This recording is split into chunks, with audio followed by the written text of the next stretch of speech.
Some books stay locked for a reason, and sometimes the greatest curse begins with a single spoken word. Every Tuesday morning before the first visitor wandered through the heavy oak doors, Charlotte Hayes unlocked the century-old Ashcroft Public Library with the same quiet ritual. She switched on the brass reading lamps one by one, rolled open the tall windows overlooking the sleepy streets of Blackwood, Vermont, and breathed in the familiar scent of aged paper, cedar shelves, and dust warmed by early sunlight. The building was older than anyone could accurately date. Local historians claimed it had survived fires, floods, and 2 wars without losing its original foundation. Tourists admired its stained glass windows. Children loved the spiral staircase that seemed to disappear into shadows above. Charlotte loved the silence. It was the only place in town where the world seemed willing to slow down. At 28, she lived alone in a small apartment above an aging bakery 3 blocks away. Her paycheck barely covered rent, groceries, and student loans, but she never complained. Books had given her comfort when nothing else had. Now she spent her days returning that kindness to strangers searching for stories of their own. That morning felt strangely different before she even realized why. The old grandfather clock near the entrance had stopped exactly at 8:17, though she had wound it the evening before. The temperature inside the library felt cooler than the crisp October air outside. A faint breeze drifted through the archive hallway, even though every window there remained tightly sealed. Charlotte paused beside the information desk and frowned toward the restricted basement door. Visitors were never allowed below. Most employees avoided it completely. The archive contained fragile collections donated by wealthy families decades earlier, along with manuscripts no museum had ever requested. Her supervisor jokingly called it the library's forgotten basement. Unfortunately for Charlotte, forgotten places often remembered things no one else could. Less than a mile away, hidden beneath towering maple trees beyond an abandoned stone estate, another silence had lasted for centuries. No heartbeat disturbed the darkness. No footsteps crossed the cold marble floor. Only ancient symbols carved into black stone waited patiently beneath layers of dust that no living hand had touched in generations. Charlotte knew nothing about any of it. She simply noticed a maintenance cart blocking the archive entrance. Mr. Alden rarely forgot his equipment. She walked downstairs carrying a flashlight. The air smelled faintly of rain, although the basement was completely dry. Her footsteps echoed softly against narrow stone walls lined with locked cabinets bearing faded brass labels. Most drawers held forgotten newspapers or handwritten journals. One cabinet stood slightly open. She could have ignored it. Instead, curiosity gently pulled her closer. Inside rested a single leather-bound volume wrapped in cracked black cloth, unlike anything she had ever catalogued. There was no library barcode. No title appeared on the spine. Only an unusual silver seal shaped like a crown surrounded by thorn-like vines. Charlotte carefully lifted the surprisingly warm book into her hands. The cloth slipped away almost by itself. Fine lettering shimmered across the cover for only a second before fading back into worn leather. She blinked, convinced the dim flashlight had played tricks on her eyes. "That's strange," she whispered, brushing away decades of dust. The cover opened with almost no effort despite its obvious age. The pages looked untouched, perfectly preserved, filled with elegant symbols that resembled Latin but flowed with unfamiliar patterns she had never studied. She smiled awkwardly.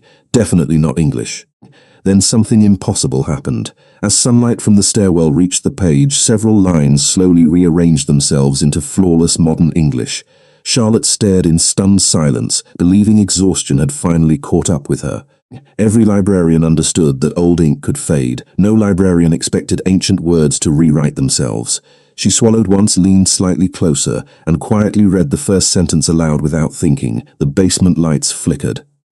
Somewhere deep beneath the building, stone groaned like an old structure awakening from sleep. A gust of icy air swept through the archive, extinguishing her flashlight even though its batteries were brand new. Charlotte looked around, confused, clutching the mysterious book against her chest. What she didn't know was that the forgotten sentence she had just spoken had not been read aloud by any human voice for more than 400 years. Charlotte stood motionless in the cold basement, her flashlight lifeless in one hand and the mysterious book pressed against her sweater with the other. The silence that followed felt different from ordinary silence. It carried weight, as though the walls themselves were listening. A faint metallic sound echoed somewhere beyond the rows of forgotten shelves. It lasted only a second before disappearing completely. She forced herself to take a slow breath and glance toward the old maintenance cart. It remained exactly where she had found it, Yet one of its wheels was turning ever so slightly, even though there was no breeze strong enough to move it. She told herself there had to be a logical explanation. Old buildings shifted, pipes expanded, electricity failed, libraries were full of strange noises, especially ones built before the Civil War. She carefully lowered the ancient book onto a nearby wooden table, intending to close it and return upstairs. The moment her fingertips left the cover, every page began turning by itself. Not quickly, not violently, slowly, deliberately. One page after another moved as though guided by invisible hands searching for something they had waited centuries to find. Charlotte reached toward the book again, but the pages stopped the instant her skin touched the leather binding. The room became still once more. Her pulse quickened. She looked down and realized the silver seal on the cover no longer appeared dull with age. It reflected the dim emergency lights like polished metal. She swallowed hard and whispered to herself that she needed to tell someone. Mr. Alden would know whether the archive contained undocumented collections. Perhaps the county museum had forgotten records. Maybe the university in Burlington could identify the language. She closed the book firmly, wrapped it in the black cloth exactly as she had found it, and carried it upstairs. The warmth of the main reading room should have felt comforting. Instead, every familiar corner seemed strangely unfamiliar. Sunlight still poured through the stained glass windows, scattering colors across polished wooden floors, but several patrons had quietly gathered near the circulation desk with puzzled expressions. A young mother looked toward Charlotte the moment she appeared. "Did you feel that?" she asked softly. The lights blinked and every clock stopped for a few seconds. Charlotte looked around. She had not noticed before. The digital computer displays all showed the same frozen time, 8:17. The grandfather clock remained silent.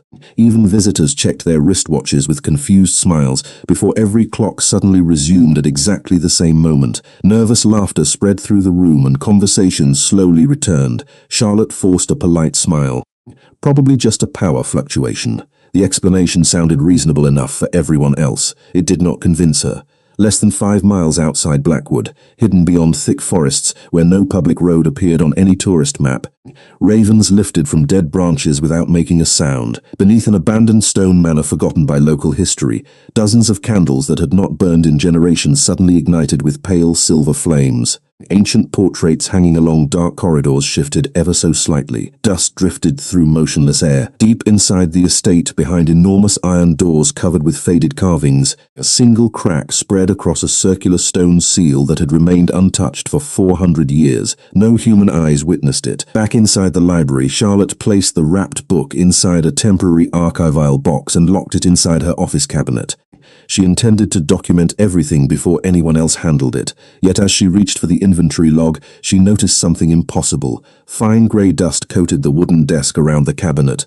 In the center of that dust rested one perfectly clear handprint. It was much larger than hers. Long, elegant fingers, sharp, graceful lines. As though someone had rested a hand there only moments earlier, she stared without breathing. The office door had remained locked all morning. No one else possessed the key except her supervisor, who had not even arrived yet. Slowly she reached toward the strange mark. Before her fingertips could touch the dust, the library telephone rang so suddenly that she nearly jumped. The shrill sound shattered the silence.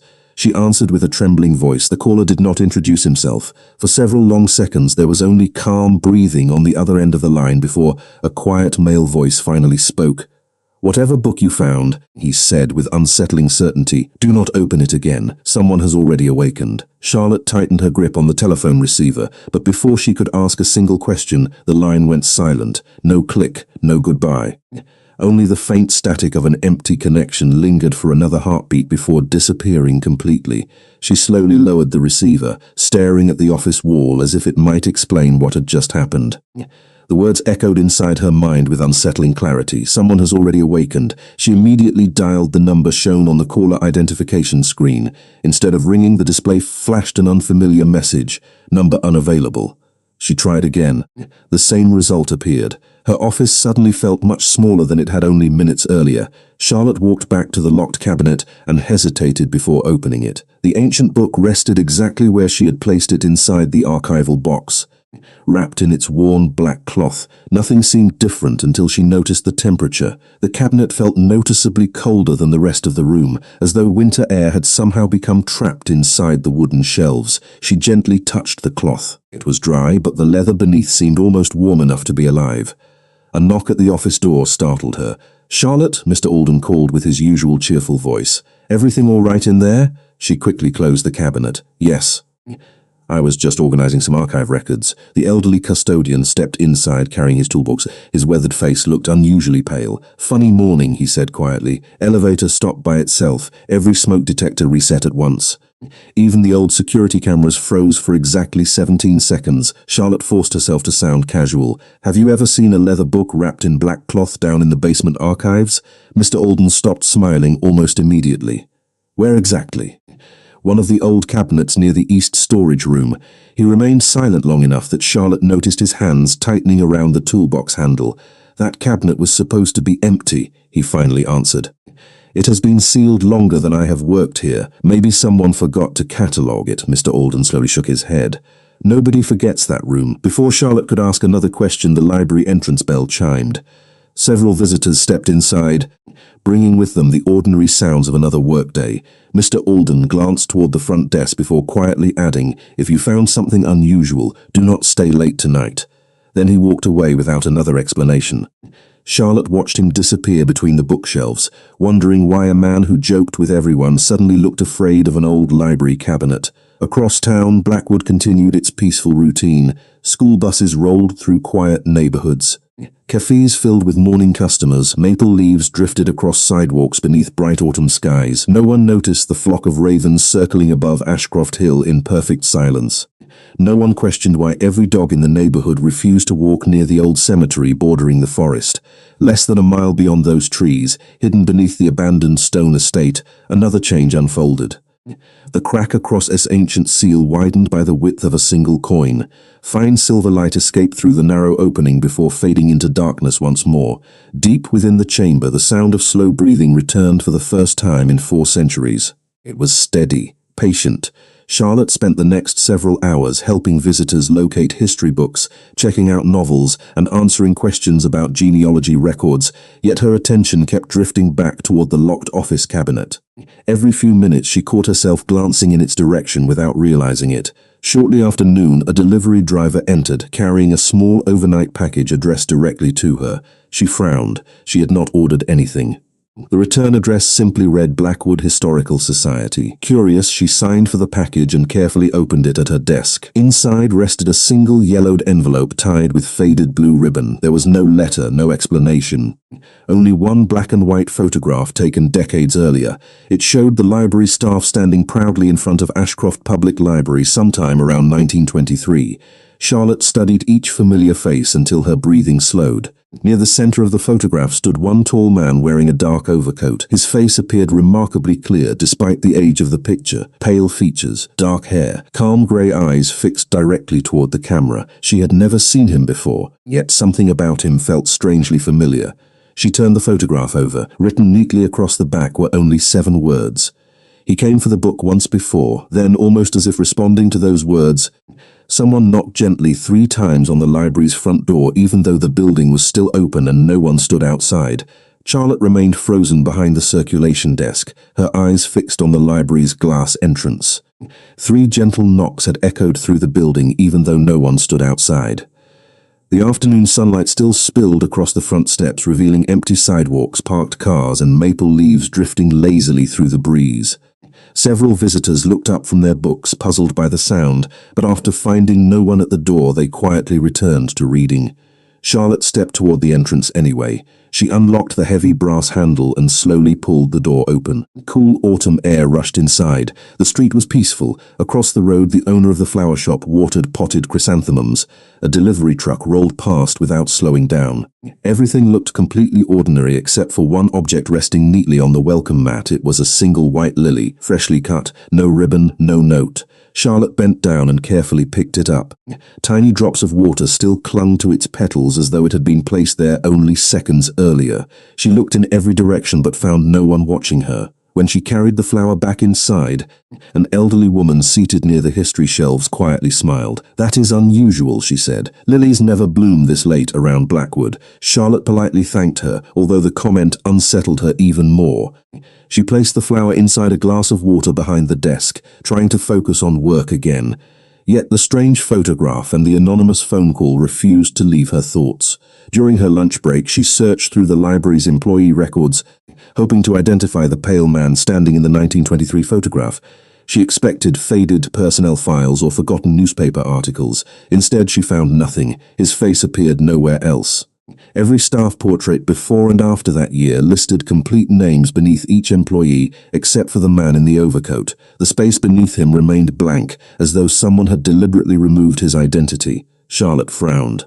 Libraries preserved everything. Missing information rarely happened by accident. Unfortunately for her, someone else had already noticed she was searching. Less than 2 miles away, inside a modest brick building that served as Blackwood Historical Society, a locked filing cabinet slowly swung open without human hands. Several yellowed documents slid gently onto the wooden floor. One brittle envelope carried the same silver crown symbol Charlotte had seen on the mysterious book. Across the front, someone had written 3 words in elegant handwriting: "Do not return." The building remained empty. No alarm sounded. Back at the library, Mr. Alden approached carrying a small cardboard box. "Found this while cleaning the attic," he said. "Thought you might want it." Inside rested several old library ledgers tied together with fading string. Charlotte thanked him and carried them into her office. The oldest ledger dated back more than 100 years. She carefully turned each fragile page, scanning handwritten inventories and donation records until one short entry immediately caught her attention. October 14, 1923. Restricted manuscript transferred to lower archive by private request. Custodian instructed never to display publicly. Authorization signed. The signature line had been completely scratched away. Charlotte looked toward the wrapped book inside her cabinet. The date matched the photograph almost exactly. Before she could continue reading, something softly tapped against her office window. She looked up, expecting a tree branch. Instead, she saw a raven perched calmly on the narrow stone ledge outside. Its glossy black feathers shimmered beneath the afternoon sun. The bird did not move. It simply watched her with remarkable stillness. Charlotte hesitated before stepping closer. The raven tilted its head once, then spread its wings and disappeared into the sky without making a sound. As she returned to the ledger, a folded piece of paper slipped from between 2 brittle pages and drifted onto her desk. The note looked much newer than the century-old book around it. Someone had hidden it there decades after the ledger was written. She unfolded it carefully. The handwriting was hurried but elegant. "If anyone ever speaks the first passage aloud, do not let the king find the reader first." Charlotte read the sentence twice before quietly lowering the paper. Her breathing slowed. The anonymous caller had warned her that someone had awakened. The photograph suggested a mysterious man had once searched for the same book. Now another unknown writer feared a king discovering whoever had read it aloud. None of it made sense. Yet every clue pointed toward the same impossible secret. Then, just as the afternoon sunlight began fading across the stained glass windows, the white lily behind the circulation desk opened completely in a single silent moment, and every security camera inside the library simultaneously turned toward Charlotte. Charlotte stood perfectly still as every security camera inside Ashcroft Public Library settled into the same position. Each black lens pointed directly toward her desk. The soft mechanical movement lasted only a few seconds before complete silence returned. A teenage volunteer looked up from shelving books and laughed nervously. "That was weird," he said. "Maybe the system is rebooting." Charlotte forced a smile, but her attention never left the cameras. They had never moved together before. She quietly walked into the security office near the staff entrance and pulled up the live monitor feeds. Every hallway appeared normal. Every reading room remained peaceful. Children sat cross-legged listening to story time. College students studied near the reference section. Elderly visitors turned newspaper pages beneath warm reading lamps, yet every camera displayed one impossible detail. No matter which room appeared on the screen, Charlotte herself could be seen somewhere in the frame. When she stood inside the security office, Camera 4 somehow showed her reflection passing through the history aisle. Camera 7 captured her standing beside the circulation desk. Camera 11 displayed her walking near the basement staircase. None of those places matched where she actually stood. She leaned closer, convinced it had to be an electronic malfunction. The recorded timestamps all matched the current minute. Every version of herself wore the same clothes and carried the same expression. Then, one by one, the images disappeared until only her real location remained on every monitor. Charlotte slowly stepped backward. Before she could process what she had witnessed, Mr. Alden entered, carrying 2 cups of coffee. He noticed her pale face. He asked kindly. She almost told him everything: the strange phone call, the anonymous photograph, the impossible cameras. Instead, she simply nodded. "I think I need some fresh air." He handed her one of the cups. "Go home early if you need to. I can close tonight." Charlotte thanked him, but something stopped her from leaving. Every clue pointed back to the mysterious book. Walking away now felt impossible. Outside, the afternoon sky slowly turned grey as clouds gathered above Blackwood. A light breeze carried the scent of rain through the open windows. Across town, shop owners began bringing signs indoors while children hurried home from school. The town looked peaceful, but subtle changes continued spreading unnoticed. Birds no longer landed on the library roof. Church bells missed a single chime at exactly 4 o'clock before correcting themselves. Even the old fountain in the town square briefly flowed backward for several seconds before returning to normal. No one seemed to notice except an elderly man feeding pigeons. He quietly crossed himself and left without finishing his bread. Less than 5 miles beyond town, hidden beneath towering pines, they no longer felt completely abandoned. Candles continued burning inside empty halls. Ancient portraits seemed brighter than before. Deep below the manor, the cracked seal surrounding the forgotten chamber widened another fraction of an inch. Dust drifted downward from the ceiling as though the entire structure had exhaled after centuries of waiting. Back inside the library, Charlotte finally unlocked the office cabinet once more. She carefully unwrapped the ancient volume but deliberately avoided opening it. Instead, she examined the leather cover under a desk lamp. Tiny patterns she had overlooked earlier now shimmered faintly beneath the surface. They resembled winding branches surrounding the silver crown emblem, but hidden among them she discovered something else.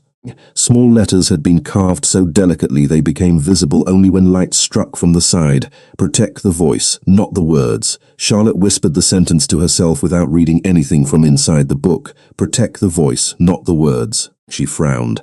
The message sounded less like a warning and more like an instruction left for whoever found the manuscript. A quiet knock interrupted her thoughts. Unlike the mysterious knocking earlier, this one came from the office door. She looked up, expecting Mr. Alden. Instead, a young courier wearing a grey delivery jacket stood politely in the hallway holding a slim envelope. "Special delivery for Miss Hayes," he said. "No signature required." Charlotte accepted it with surprise.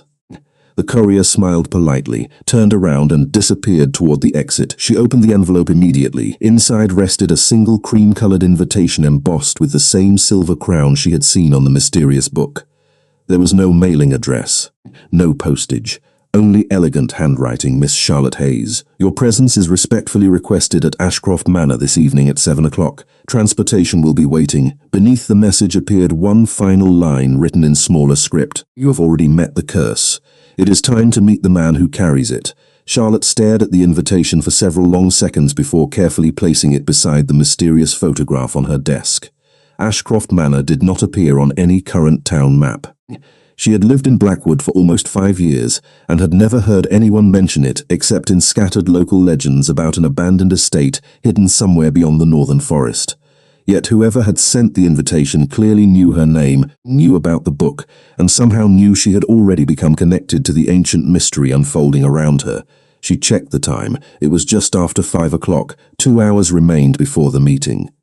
Logic told her to call the police or at least tell Mr. Alden everything. Curiosity whispered something stronger. She quietly slipped the invitation into her shoulder bag before locking the office cabinet once again. As she stepped into the main reading room, Mr. Alden was finishing repairs on one of the old bookshelves. He looked up with the same gentle smile he always wore, but the moment his eyes landed on Charlotte's face, the smile faded ever so slightly.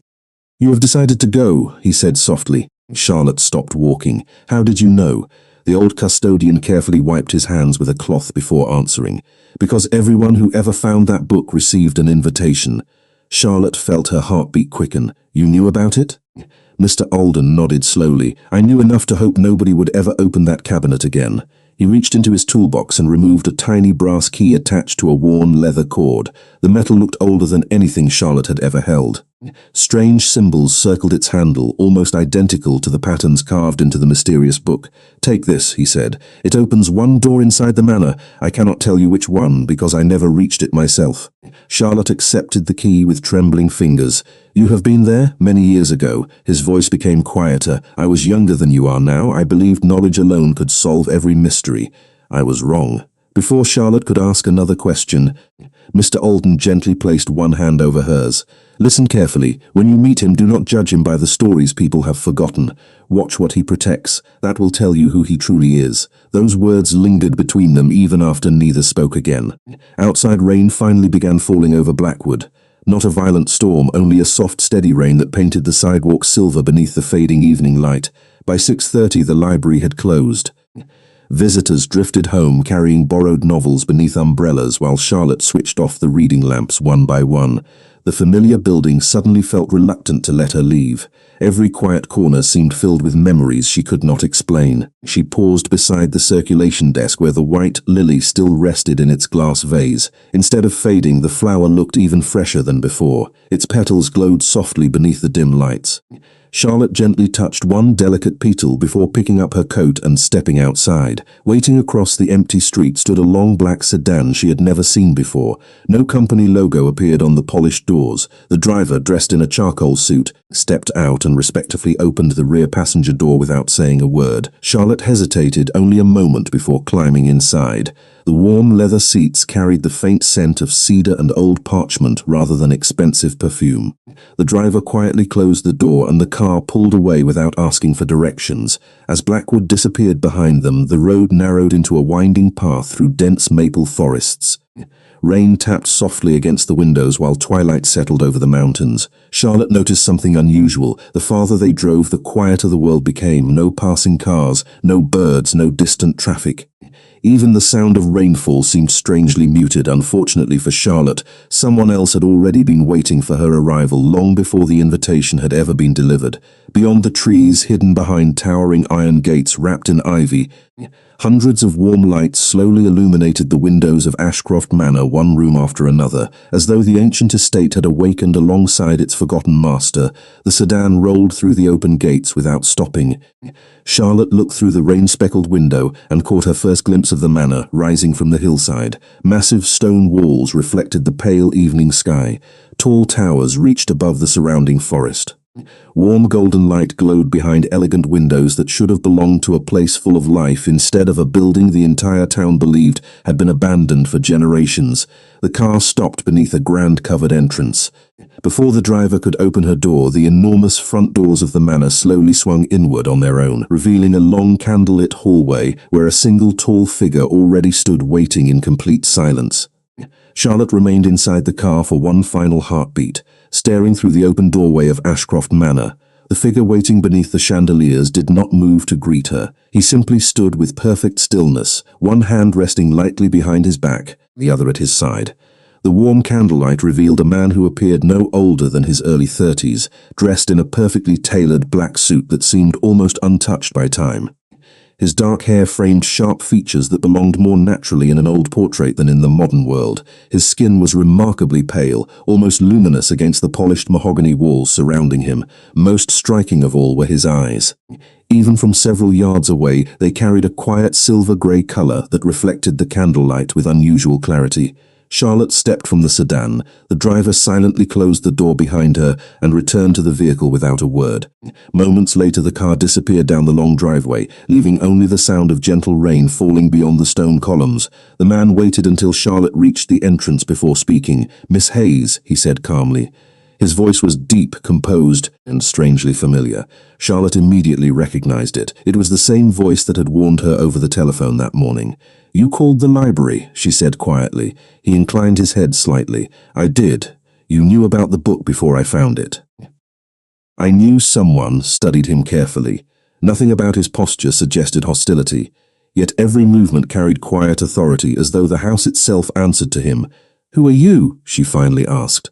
He looked at her for a long moment before answering with complete honesty. "My name is Adrian Moretti." The name stirred no memory, but something inside Charlotte felt unexpectedly calmer after hearing it spoken aloud. Adrian stepped aside and gestured toward the entrance hall. "Please come inside. You have traveled farther than you realize." Charlotte hesitated only briefly before crossing the threshold. Warm air immediately surrounded her. The entrance hall glowed beneath crystal chandeliers that reflected soft golden light across marble floors. Shelves filled with beautifully preserved books stretched upward along the walls. Massive fireplaces burned quietly despite the mild autumn weather. Instead of feeling abandoned, the manor felt patiently maintained, as though its owner had expected visitors every day for centuries. Charlotte noticed framed paintings lining the staircase. Some depicted landscapes. Others showed men and women dressed in clothing from different eras. One portrait immediately caught her attention. It showed the same man standing before her now, wearing formal clothing from another century. He looked exactly the same. Not older, not younger. She slowly turned back toward Adrian. That painting cannot be recent.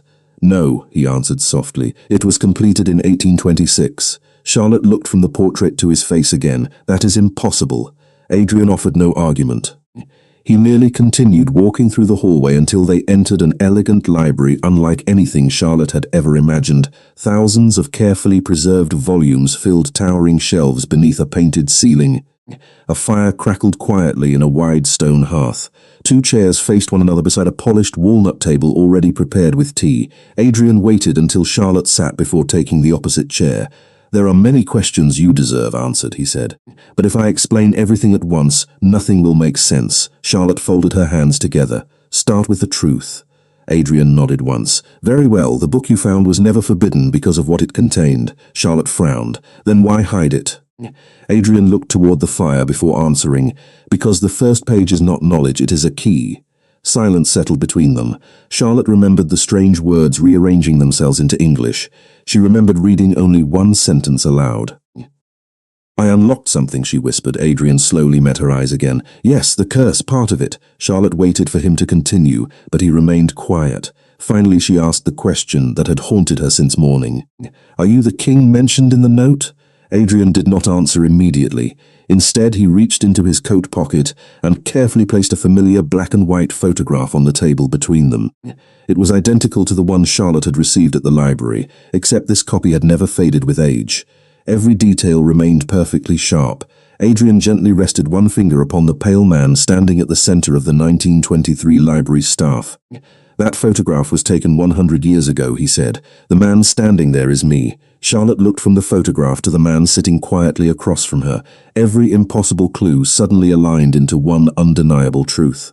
Before she could speak another word, the grandfather clock somewhere deep inside the manor struck exactly 8 times, and every candle throughout the room burned with a sudden silver flame.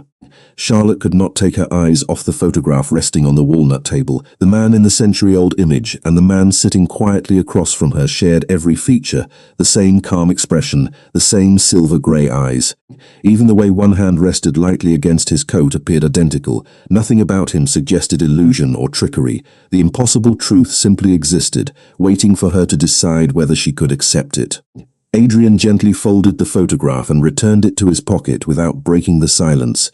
He seemed unusually patient, allowing Charlotte the time to gather her thoughts instead of overwhelming her with explanations. Finally, she looked up. "You have not changed in 100 years, Adrian answered with complete honesty. "Much longer than that." Charlotte slowly shook her head. "Then everything people whispered about this place began with fragments of truth," he finished quietly. The silver flames dancing upon every candle gradually softened until they became ordinary golden light once more. Charlotte noticed that Adrian had not reacted to the strange change at all. It was as though he had expected it. "Was that because of me?" she asked. Adrian glanced briefly toward the fireplace before answering. "Not intentionally, the manor responds whenever the old curse stirs." Charlotte frowned. "You keep calling it a curse, but nobody has explained what it actually is." Adrian stood and slowly walked toward one of the towering bookshelves. He removed an elegant wooden box carved with the same silver crown symbol she had already seen several times that day. Returning to the table, he carefully opened the lid. Inside rested dozens of handwritten letters bundled together with faded ribbons. Some looked centuries old, others appeared surprisingly modern. Charlotte expected ancient relics or magical objects. Instead, she found ordinary paper. Adrian gently lifted the oldest letter and placed it before her. He said, "Someone has awakened the first page." Charlotte looked down at the graceful handwriting. The date at the top read April 17, 1709. Another letter beneath it carried the year 1764, another 1823, another 1923. Each belonged to a different century. These people all found the same book, she asked. Adrian nodded. They each read the opening passage without understanding what it truly was. Charlotte carefully traced the edge of one fragile page without touching the ink. What happened to them? Adrian remained silent for several moments. They lived their lives. Charlotte looked up, surprised. That is all? The curse was never placed upon the reader. Charlotte blinked. Then who suffers from it? Adrian slowly met her eyes. I do. The room fell completely still. Charlotte remembered the invitation describing the man who carried the curse.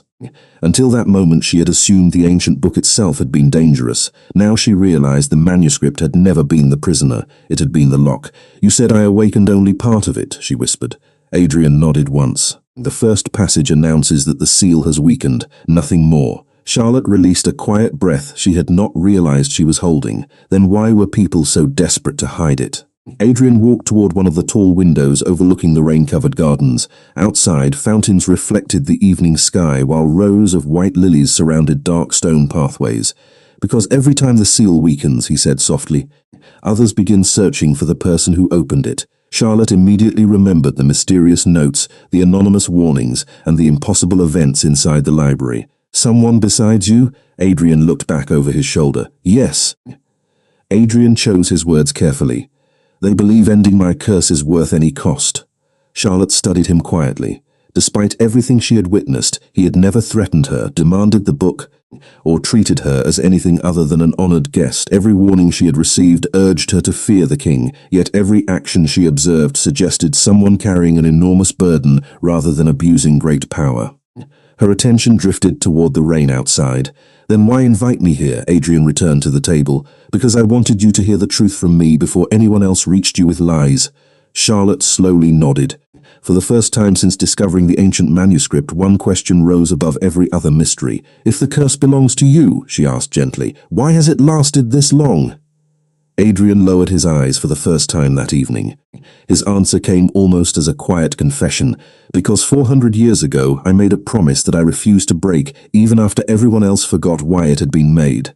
Before Charlotte could ask what promise could survive 4 centuries, 3 soft chimes echoed somewhere beneath the manor, and Adrian's calm expression changed ever so slightly, as though he had just realized someone unexpected had crossed the estate gates. The 3 quiet chimes faded into silence, but their effect lingered throughout the manor. Charlotte noticed it immediately. The servants who had been moving discreetly through the hallways stopped where they stood. The distant music drifting from another room disappeared. Even the rain beyond the tall windows seemed to lose its rhythm for a brief moment. Adrian remained perfectly still beside the table, listening with an attention that suggested the sound had carried far more meaning than an ordinary bell. Charlotte slowly rose from her chair. What was that? She asked.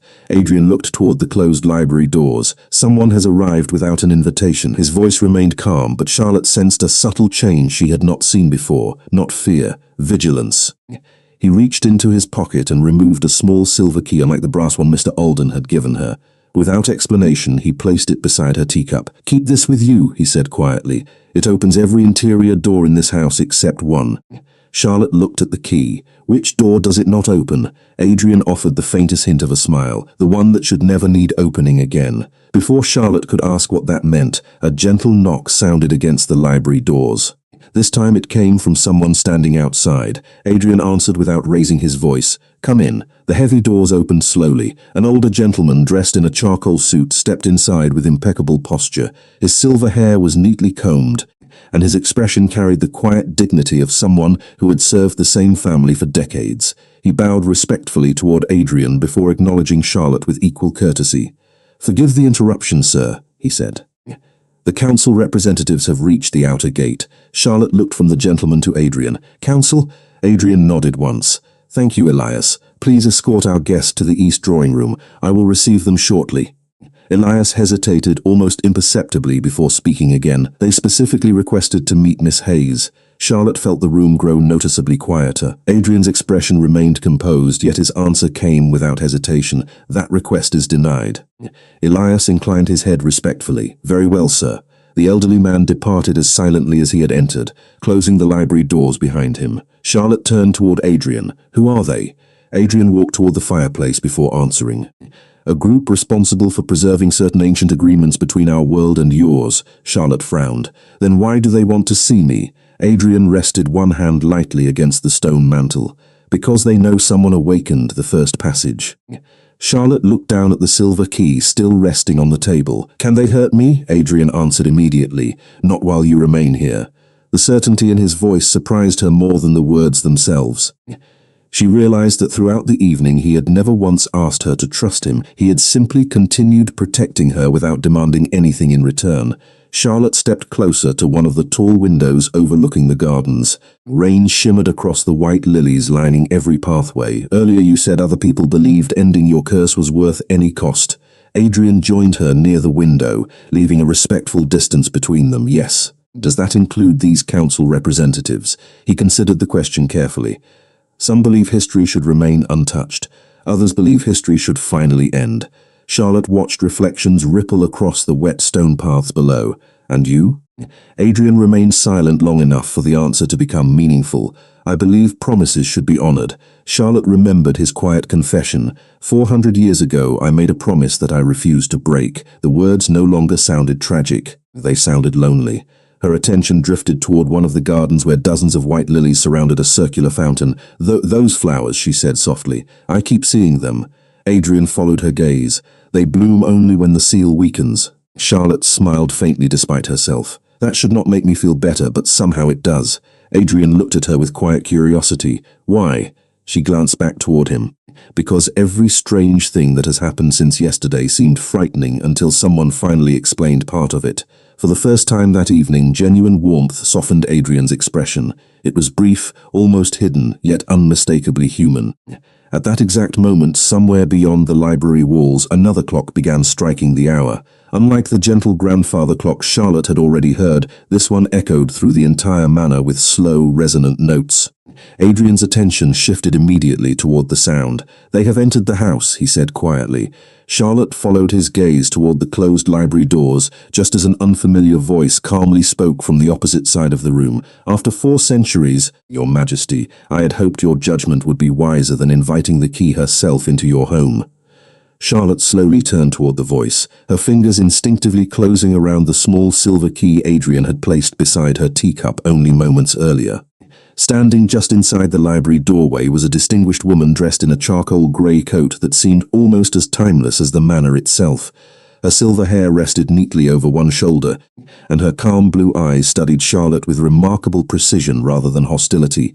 3 equally composed men remained several steps behind her, their expressions respectful and restrained. No one raised a voice, no one reached for a weapon.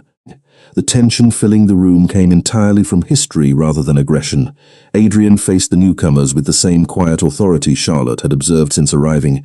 Lady Evelyn, he said evenly, you entered without waiting for my invitation. The woman inclined her head politely. Forgive the discourtesy, Your Majesty. Time has become considerably more valuable since this morning. Charlotte immediately recognized the title. Your Majesty, until that moment, Adrian had never personally claimed to be a king. He had simply answered questions without embellishment. Hearing someone else address him that way made the truth feel unexpectedly real. Lady Evelyn shifted her attention toward Charlotte.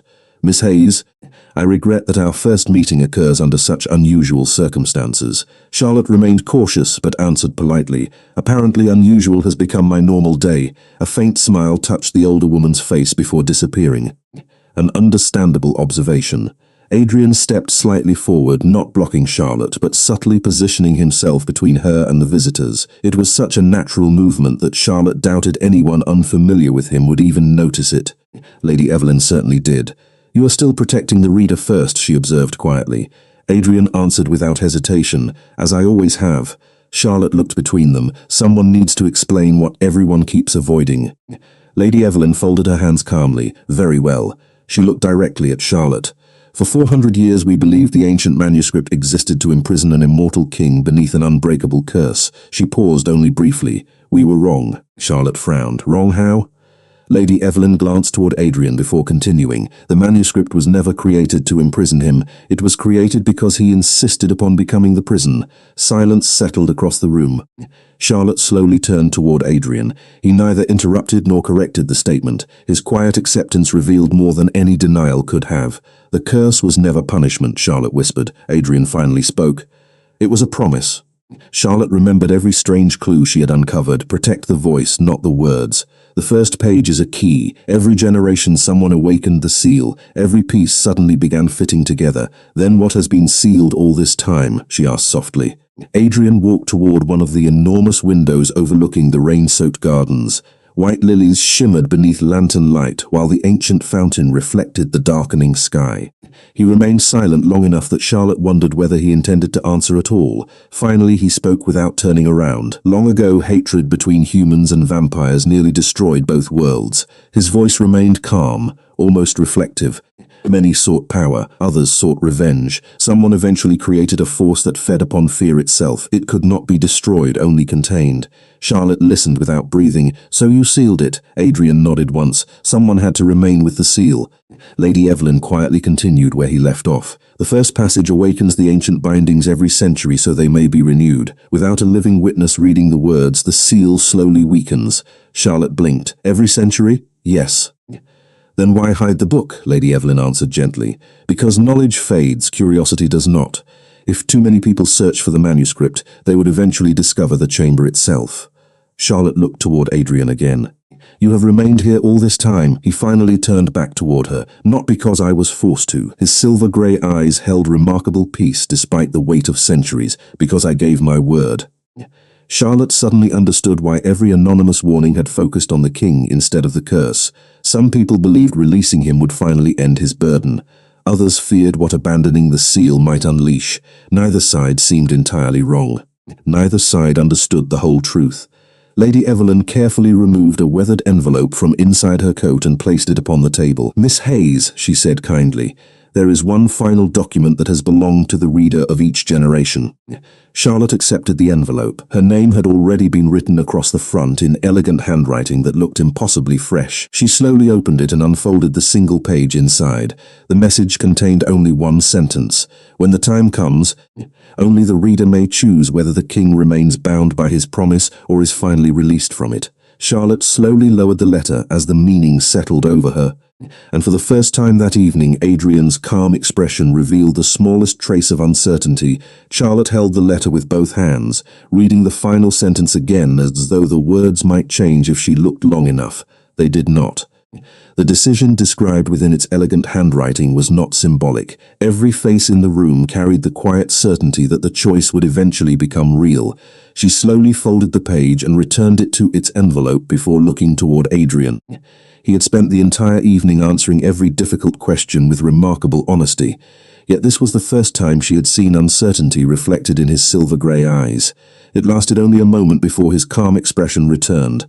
But it was enough to remind Charlotte that beneath centuries of discipline stood someone who could still hope. Lady Evelyn quietly stepped closer to the fireplace.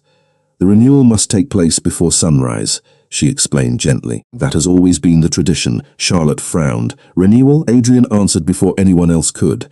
The first passage awakened the seal. The final passage restores it. Charlotte immediately remembered the ancient manuscript resting safely inside the locked cabinet back at Ashcroft Public Library. The book is still at the library, Adrian nodded, exactly where it should remain until the proper moment. Charlotte looked down at the envelope. If I read the final passage, the seal remains strong. Yes, Adrian replied. Then everything continues exactly as it has for 4 centuries, Lady Evelyn quietly added. Unless you choose otherwise, silence returned. Charlotte slowly walked toward the tall windows overlooking the moonlit gardens. The rain had stopped completely. Hundreds of white lilies shimmered beneath silver light while gentle mist drifted above the stone paths. Nothing about the peaceful landscape suggested that an ancient promise had quietly protected it for generations. She thought about Blackwood, about children laughing inside the library earlier that day, about ordinary families walking through streets they believed were perfectly safe. None of them would ever know that someone had silently guarded their future long before they were born. Charlotte finally turned back toward Adrian. Did anyone before me choose to release you? Adrian answered with the same honesty that had defined every conversation between them. No, not one. He slowly shook his head. Every reader reached the same conclusion after learning the truth. Charlotte studied him carefully. Then why leave the choice at all? Because a promise only has meaning if someone remains free to end it. Those words settled deeply within her. He had never viewed the readers as servants to an ancient tradition. They had always remained free to decide for themselves. That freedom transformed obligation into trust. Lady Evelyn quietly approached Charlotte and offered a small leather journal whose worn cover carried the familiar silver crown. "This belongs to the readers," she explained. "Each generation leaves one final entry before dawn." Charlotte carefully opened the journal. The earliest pages dated back hundreds of years. Every century another unfamiliar name appeared. None of the entries were long. Each consisted of only a few thoughtful paragraphs describing the same realization. They had arrived frightened. They had discovered the truth. They had chosen compassion over convenience. Charlotte turned to the final completed page, written exactly 100 years earlier. The handwriting belonged to the unknown reader from 1923. "I came believing I would free a prisoner. I leave knowing I met a guardian. Some burdens deserve gratitude before they deserve release." Charlotte gently closed the journal. Her eyes drifted toward Adrian once more. Throughout the evening he had never once asked to be released. He had never suggested the burden was unfair. He had only ensured that she understood enough to choose freely. That quiet restraint spoke louder than any request ever could. Unfortunately for Charlotte, the decision before her had already begun changing something else. Deep beneath the manor, hidden below layers of ancient stone, the enormous seal surrounding the forgotten chamber pulsed once with soft silver light. The movement was neither violent nor threatening. It simply acknowledged that the final witness now understood the truth. Inside the library, Elias quietly entered and bowed respectfully. "Your Majesty," he said, "the chamber is prepared." Adrian inclined his head. "Thank you." Elias then looked toward Charlotte with calm kindness. "Miss Hayes, whenever you are ready." Charlotte slipped the envelope, the journal, and the small silver key into her shoulder bag before taking one final look around the magnificent library. Only yesterday morning she had believed her life would always revolve around quiet bookshelves and ordinary routines. Now every answer had led her toward one final choice that no one else could make for her. Adrian walked beside her toward the library doors, matching her pace without speaking. Together they stepped into the softly illuminated hallway leading toward the ancient chamber, where 4 centuries of faith, sacrifice, and hope had quietly waited for the arrival of one ordinary librarian. Charlotte followed Adrian through a series of quiet corridors that seemed untouched by ordinary time. Every hallway was illuminated by warm lanterns instead of electric lights, casting soft reflections across polished stone floors that had welcomed countless footsteps over the centuries. Yet no portraits watched them here, no servants waited behind carved doors. The deeper they walked beneath the manor, the simpler everything became, until only silence remained. At the end of the final corridor stood an ancient oak door reinforced with silver bands weathered by age rather than neglect. Charlotte immediately recognized the intricate crown surrounded by thorn-like branches carved into its center. Without speaking, she reached into her shoulder bag, and Mr. Alden had entrusted to her. Adrian looked at it with quiet recognition. "He kept it," he said softly. Charlotte nodded. "He told me it opened one important door." Adrian stepped aside. "Then it belongs in your hands." Charlotte carefully inserted the key into the weathered lock. It turned with remarkable ease, as though the mechanism had been waiting only for that single touch. The heavy door opened without resistance, revealing a circular chamber unlike any place she had ever imagined. There were no treasures, no throne, no forgotten prison. The room was surprisingly peaceful. At its center stood a single stone pedestal surrounded by white lilies growing directly from the polished floor without soil or sunlight. Resting upon the pedestal was the ancient manuscript she had discovered beneath Ashcroft Public Library, its black cloth now neatly folded beside it. Charlotte stared in surprise. "The book," Adrian nodded gently. "It always returns here when the witness understands its purpose." Soft silver light drifted across the carved ceiling, tracing countless symbols that resembled branches joining together into one unbroken circle. The air felt cool but welcoming, carrying the faint scent of cedar rain and old parchment. Lady Evelyn, Elias, and the remaining council members quietly entered behind them but remained respectfully near the doorway. No one approached the pedestal. No one attempted to influence Charlotte. The choice truly belonged to her alone. She slowly walked toward the manuscript until she stood only a few feet away. Her reflection shimmered faintly across the polished stone beneath her shoes. "What happens if I read the final passage?" she asked. Adrian answered calmly from where he stood. "The promise continues." Charlotte rested one hand lightly upon the ancient cover. "And if I refuse," Adrian did not hesitate, "the seal gradually fades. Eventually I would be free to leave." Charlotte turned toward him. "After 400 years, do you want that?" The chamber became completely silent.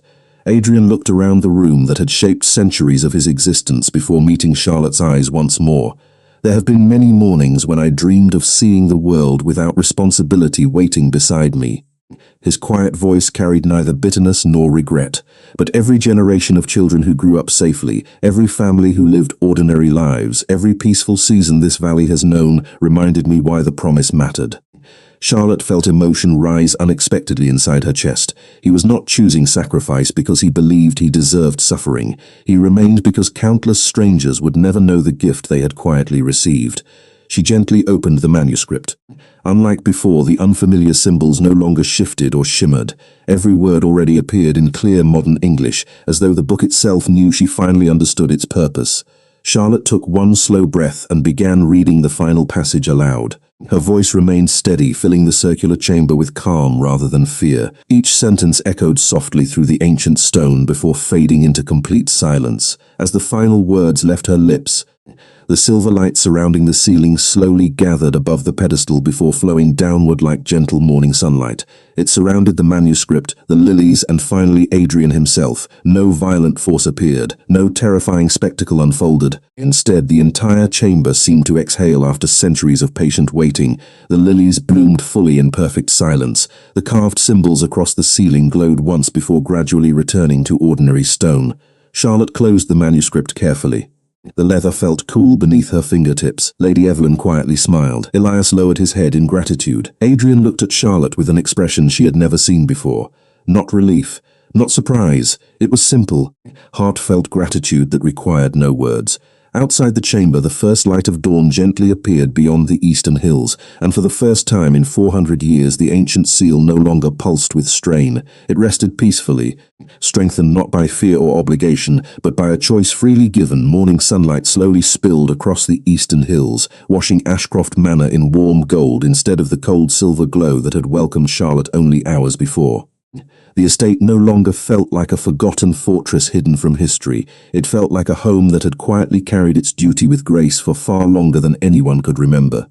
The white lilies surrounding the ancient chamber remained fully open, petals gently moving in the fresh morning breeze drifting through newly opened windows. Lady Evelyn and the council members stood together near the entrance, not celebrating, but honoring a tradition completed exactly as it had been intended.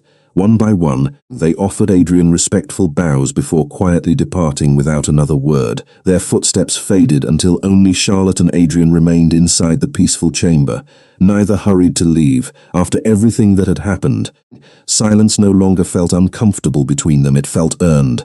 Charlotte looked toward the ancient manuscript resting upon the stone pedestal. The worn leather cover appeared completely ordinary now. The silver crown no longer shimmered. The mysterious warmth had disappeared. It had become what it had always hoped to be, simply a book. She smiled softly.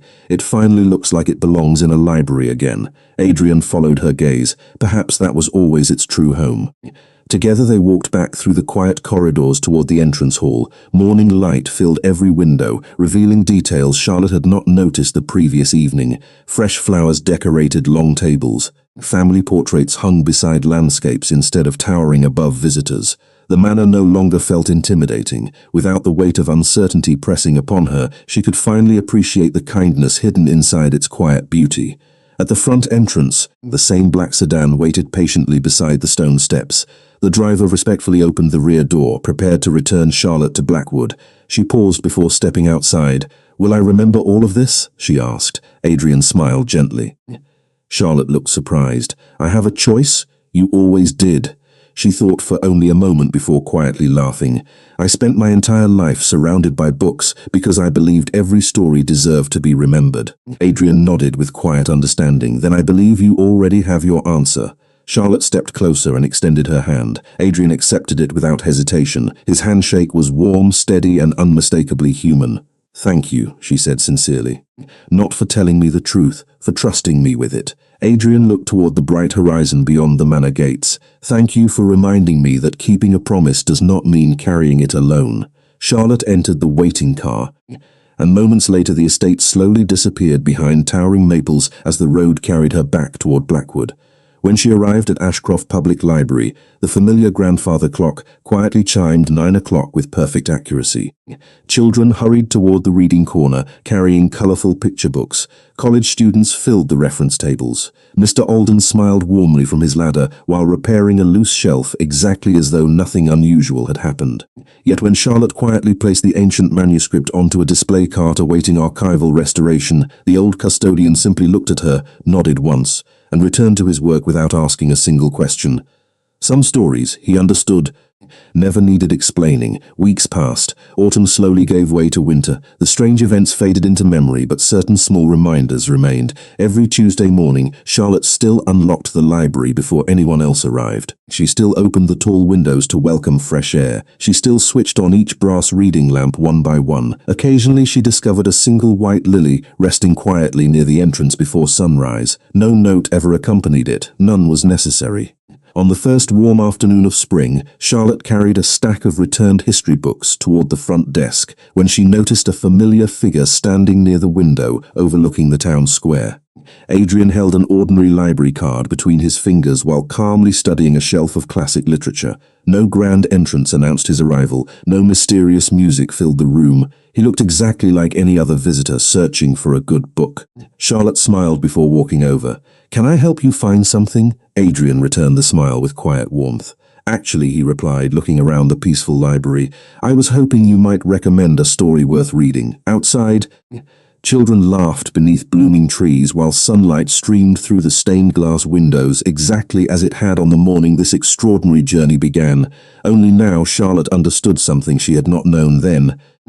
The greatest stories were never about ancient curses or forgotten kings. They were about ordinary acts of kindness that quietly changed the lives of people willing to protect hope long after the rest of the world had forgotten it. And as she led Adrian toward the shelves lined with countless unwritten possibilities, the old library felt exactly as it always had, except that this time both of them knew they had already become one of its most beautiful stories.